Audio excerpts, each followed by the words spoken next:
ಒಂದು ಸಣ್ಣ ಹಳ್ಳಿಯಲ್ಲಿ ಮಂಜುನಾಥ, ಶೇಖರ್ ಮತ್ತು ರವೀಂದ್ರ ಎಂಬ 3 ಆಪ್ತ ಗೆಳೆಯರಿದ್ದರು. ಮೂವರೂ ಬಡ ಕುಟುಂಬದಿಂದ ಬಂದವರು. ಓದಿನಲ್ಲಿ ಮುಂದಾಗಬೇಕು ಎಂಬ ಕನಸಿನಿಂದ ಅವರು ಧಾರವಾಡಕ್ಕೆ ಡಿಗ್ರಿ ಓದಲು ಹೋಗಲು ತೀರ್ಮಾನಿಸಿದರು. ಮಂಜುನಾಥ ತುಂಬ ಸತ್ಯವಂತ, ನಂಬಿಕೆಯುಳ್ಳ ಹುಡುಗ.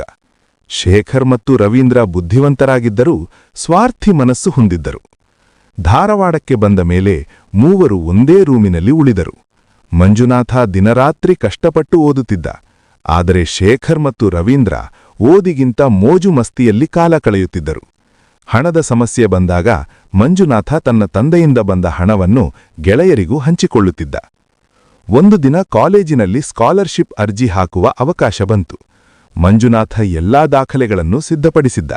ಆದರೆ ಶೇಖರ್ ಮತ್ತು ರವೀಂದ್ರ ಅವನ ನಂಬಿಕೆಯನ್ನು ದುರುಪಯೋಗ ಮಾಡಿಕೊಂಡು ಅವನ ದಾಖಲೆಗಳನ್ನು ಬಳಸಿ ತಮ್ಮ ಹೆಸರಿನಲ್ಲಿ ಅರ್ಜಿ ಹಾಕಿದರು. ಕೆಲವು ದಿನಗಳ ನಂತರ ಫಲಿತಾಂಶ ಬಂತು. ಶೇಖರ್ ಮತ್ತು ರವೀಂದ್ರರಿಗೆ ಸ್ಕಾಲರ್ಶಿಪ್ ಸಿಕ್ಕಿತು.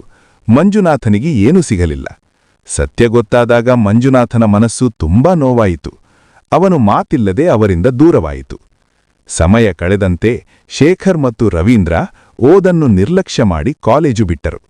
ಆದರೆ ಮಂಜುನಾಥ ತನ್ನ ಕಷ್ಟವನ್ನು ಶಕ್ತಿಯಾಗಿ ಮಾಡಿಕೊಂಡು ಕಠಿಣ ಪರಿಶ್ರಮದಿಂದ ಪದವಿ ಮುಗಿಸಿ ಒಳ್ಳೆಯ ಉದ್ಯೋಗ ಪಡೆದ.